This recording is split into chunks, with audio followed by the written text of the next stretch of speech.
C'est à Téhéran, en 1971, que Arash Kalatbari voit le jour. En 1984, la guerre Iran-Irak fait fuir sa famille, qui choisit la France. À 14 ans, il commence son travail artistique. Il participe ensuite à la création de musique pour le théâtre sur les sujets des mythologies du monde. En 1994, il fonde avec des amis le trio Ekova, groupe très remarqué dès leur premier album, grâce à leur originalité de son alchimie sonore naviguant entre world et électro. De nombreuses tournées débutent aux USA, Canada, Russie, et Ekova fera même la première partie des Cure dans sa tournée des Zéniths en 2000. Durant toutes ces années, Arash collabore également à de nombreux projets de la scène world, musique iranienne, kurde, turque, africaine, comorienne, nawal ou juive. Il devient architecte et mène des recherches universitaires en philosophie sur le thème mystique, espace et territoire.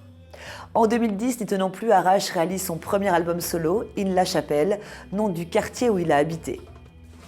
En 2011, Arash s'installe à La Réunion où il termine la réalisation de son nouvel album solo avec quelques invités, Fixie de Java, Madia de l'Indigo, Yann Costa des Ongles. C'est ce dernier qui a d'ailleurs mixé l'album.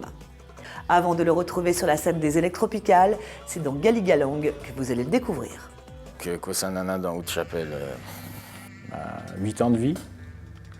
8 ans de vie, c'est-à-dire c'est un quartier très particulier à Paris, très métissé, très urbain avec des voies ferrées, beaucoup de problèmes de drogue par exemple dans les années 90, 91, 12 avec le crack entre Stalingrad et La Chapelle. Donc c'est un quartier très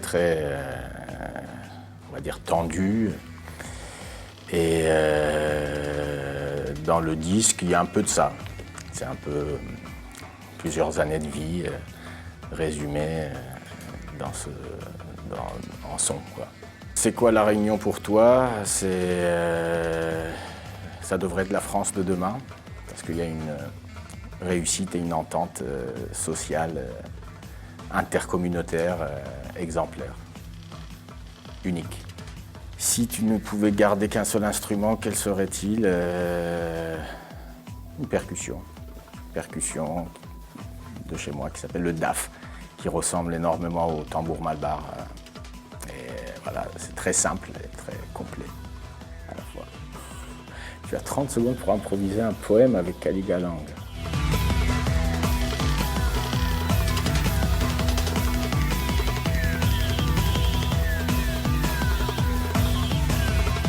De toutes les langues, il en est une qui m'inspire, celle de Kali.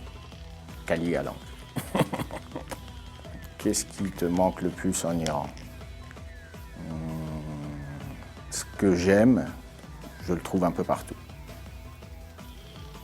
Si tu veux répondre honnêtement. Mon morceau, c'est une improvisation, un titre. Pour l'instant, il y a un titre, je ne sais pas si je vais le garder, mais c'est Junkie Ghost from Botswana. Ça parle d'une âme de junkie de Botswana.